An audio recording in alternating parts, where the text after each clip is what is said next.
Welcome to the first edition of Back in the Day, presented by Science Win of the Day, a new show that came about because a Harry Potter movie marathon took up all of my free time last week.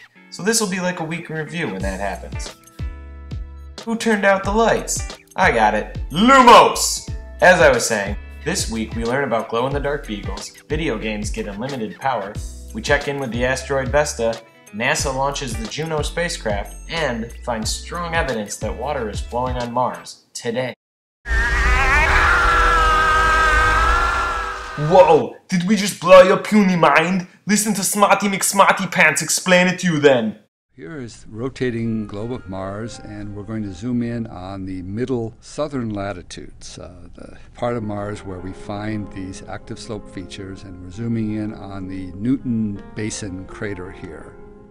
Quaid! Get your ass to Mars! What the hell am I even looking at? What is this? This is potentially actual water in a liquid state flowing on Mars today, not millions of years ago. Well, there you have it, water on Mars. In other NASA news, the space agency launched the Saturn V rocket impregnated with the Juno spacecraft on Friday. Here's a NASA video explaining why it's called Juno and what it's going to show us.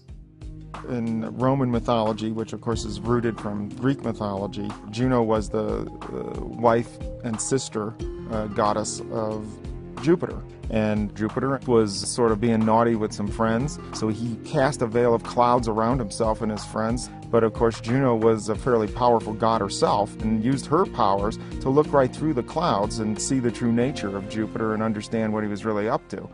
And that's exactly what the Juno spacecraft does for us, is that it goes there with special instruments in a special orbit and uses its powers to see right through Jupiter's clouds and understand its true nature, which is holding these secrets for us about how the solar system formed and where we all came from.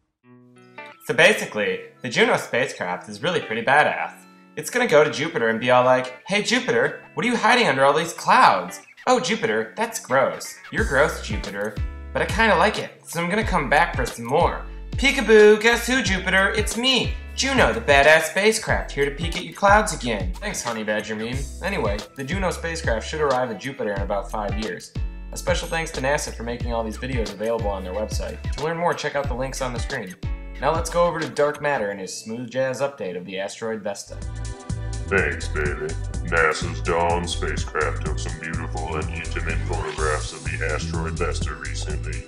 This big hunk of rock orbits our sun in a sexy area of the solar system called the main belt. Well, unbuckle me some Vesta, baby, cause I'm in the mood for some sweet, sweet science.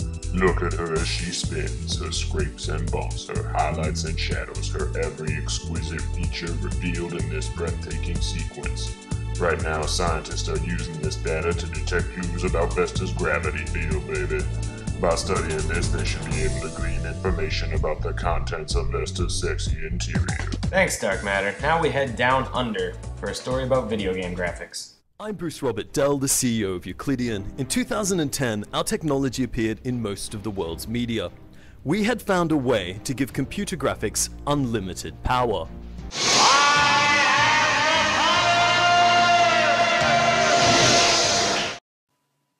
Wow, unlimited power. Allow me to tell you what Bruce is raving about. See, right now, video games use polygons in order to render objects in 3 dimensions. Well, Bruce here took a technique from medical science to render objects with tiny polygonal atoms instead. That's not all. By only rendering what's in the frame at any given time, they can avoid the impossible amount of processing power needed to make using polygonal atoms possible. But wait, there's more. They can even scan actual objects and recreate them using the technique. If what they're claiming is true, video games are about to get a major tech boost. And finally this week, scientists in Korea announced they have successfully cloned beagles that glow in the dark. Why is this a science win exactly? Well, first of all, I just think it's fun. Is it unethical? I guess you could argue both ways. I choose to believe that genetic modification is necessary and can solve a lot of problems we face as a species. You may have a different opinion, and that's okay. This experiment is a win because they succeeded in their experiments and advanced the field of study. So ethical or unethical, knowledge has been gained. That's all for this episode of Back in the Day.